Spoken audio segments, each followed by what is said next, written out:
পুনৰ সুদিন আহিছে অসমীয়া চলচ্চিত্ৰ জগতলৈ। ইখনৰ পাছত সিখন অসমীয়া চলচ্চিত্ৰক আদৰি লৈছে দৰ্শকে। বিদুৰ ভাইৰ ঈৰ্ষণীয় সফলতাৰ পাছত এইবাৰ ছবিগৃহত চিলনী চোৰ। ছবিখনৰ প্ৰযোজনা যোৰহাটৰ পৰেশ বৰাৰ। বাংগালুৰুৰ বাসিন্দা পৰেশ বৰাৰ অসমীয়া চিনেমাক এক নতুন গতি দিয়াৰ এই প্ৰচেষ্টাক শলাগিছে সকলোৱে। পুৰণি এডাল শিল্পীক লৈ নিৰ্মিত চিলনী চোৰ শীৰ্ষক ছবিখন। এই ছবিখন চাবলৈ যোৰহাটত ছবিগৃহত দৰ্শকৰ ভিৰ দেখিবলৈ পোৱা গৈছে। শিল্পী প্ৰযোজকৰ আহ্বান, অসমবাসী এনেকৈ আদৰি লওক অসমীয়া চলচ্চিত্ৰ। ৰবচন প্ৰডাকশ্যনৰ বেনাৰত নিৰ্মিত চিলনী চোৰৰ প্ৰযোজকজনে ইতিমধ্যে এখন কানাড়া ছবি নিৰ্মাণৰো প্ৰস্তুতি চলোৱা বুলি জানিব পৰা গৈছে।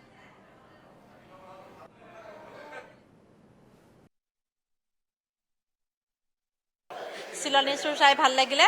বিদুৰ ভাই পিছতে এনেকৈ এইটো কমেডি যিটো হেৰি নহয়, বিদুৰ ভাই পিছতে কৰিছে তেওঁলোকে। সঁচাই ভাল লাগিলে। আৰু আমাৰ সমাজৰ কাৰণে তেওঁলোকে নিউজ এটা দি থৈ গ'ল যে মানুহ ভালো হ'ব পাৰি, তাৰে সেইটো ওলাই গৈছে আৰু চিনেমাখনৰ জৰিয়তে। ভাল লাগিলে। আহিছে অসমীয়াৰ চিনেমা ভাল দিন আহিছে যেন লাগিছে। ইখনৰ পিছত সিখন এনেকৈ চিনেমা বনাই থাকিলে আমিও চাই থাকি ভাল পাম, আহি যাতে ব'ৰ নহওঁ।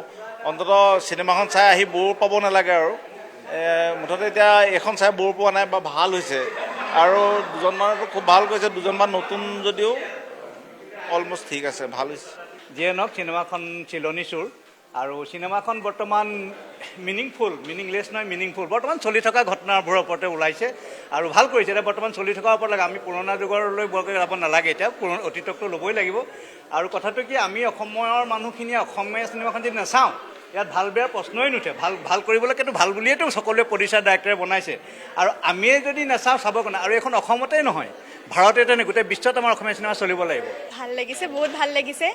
পোনপ্ৰথমে মই যোৰহাটবাসী ৰাইজলৈ ধন্যবাদ জ্ঞাপন কৰিছোঁ।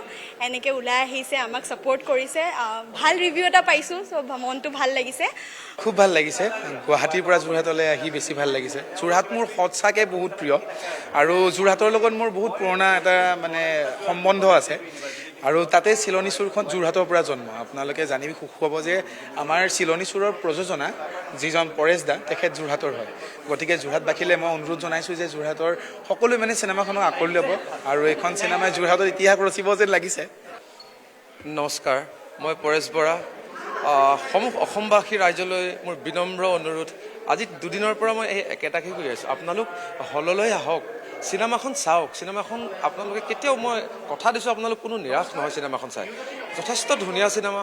আজি ইমানখিনি মানুহ আহিছে যোৰহাট এলি হললৈ, প্ৰত্যেকৰ মুখে মুখে এটাই কথা, খুব ভাল চিনেমা, খুব সুন্দৰ চিনেমা। মই নিজেও এজ এ প্ৰডিউচাৰ বুলি নকওঁ, মই এজ এ দৰ্শক হিচাপে ক'ম, মই কালিও চাইছোঁ, আজিও চাইছোঁ। ইমানেই ভাল লাগিছে কিছুমান ক্ষেত্ৰত। আপোনালোক আহি চালেহে আচলতে চিনেমাখনৰ আচল ৰহস্যটো বুজি পাব। ইয়াত বহুত ডাঙৰ মেছেজ এটা